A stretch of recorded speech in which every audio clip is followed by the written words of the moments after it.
ఫాదర్స్కి, అదేవిధంగా ముస్లిం మైనార్టీ సోదరులకి, ఈ సభకు హాజరైనటువంటి నా క్రైస్తవ సోదరులకి, సోదరిమణులకి, పాత్రికేయులకి అందరికీ నూరు భాషా దళితుల సంక్షేమ సంఘం దళిత ముస్లిం జాతీయ ఉపాధ్యక్షులు, నా పేరు సుంకేశ్వర కాదర్ భాష. మేము నిన్న 8వ తేదీ ఢిల్లీలో ఆంధ్ర భవన్లో మీటింగ్ ఏర్పాటు చేసింది దళిత క్రిస్టియన్ దేశ ముస్లిం సోదరులతో.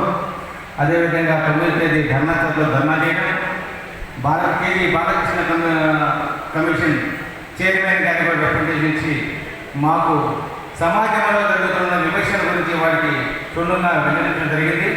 అయితే 1950 పేరాగ్రాఫ్ నంబర్ 3 ప్రకారం ఏదైతే దళిత ముస్లిం క్రిస్టియన్లకు తొలగించారో వాటిని తిరిగి కల్పించాలని, అయితే హిందూయేతరులు ఎవరైతే ఉన్నారో క్రైస్తవులు, ముస్లింలు తప్ప హిందువులు అయినటువంటి బౌద్ధులకు, బౌద్ధులకు, సిక్కులకు రిజర్వేషన్ కల్పించి వీళ్ళకు అన్యాయం చేయడం చాలా బాధాకర విషయం. ఎందుకంటే మేము భారతీయ మూలవాసులమే, మేము భారతీయులమే, మాకు కూడా భారతదేశంలో పూర్తిసారి హక్కు ఉందని చెప్పేసి కూడా మేము అందరం పోరాడుతున్నాం. అయితే మతం మారినంత మాత్రాన కులం మారదు. కాబట్టి గతంలో మీరు చూసినటువంటి వివక్ష వల్లనే మేము క్రైస్తవులుగా, ముస్లింలుగా మారాం.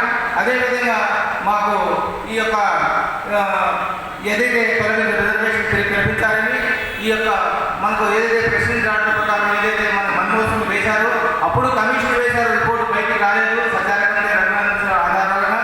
అదేవిధంగా ఇప్పుడు బాలకృష్ణ కమిషన్ వేసి అంటే వీళ్లకు రిజర్వేషన్ కల్పించాలనేటువంటి భావన మీరు ఉన్నప్పటికీ కూడా వీళ్ళకు రిజర్వేషన్ కల్పించకుండా ముస్లింలకు, దళిత ముస్లింలకు, దళిత క్రైస్తవులకు ఆలయం చేస్తున్నారు. అలా కాకుండా ఒక మంచి సోదరు, మంచి మనసుతో ఆలోచించి మన ఏదైతే మోడీ గారి ప్రభుత్వం ఉన్నదో వాళ్ళు చేయాలని చెప్పేసి మేము వారికి తెలియజేసుకుంటూ ఈ అవకాశం కల్పించడం మా సోదరులందరూ కూడా నమస్కారం.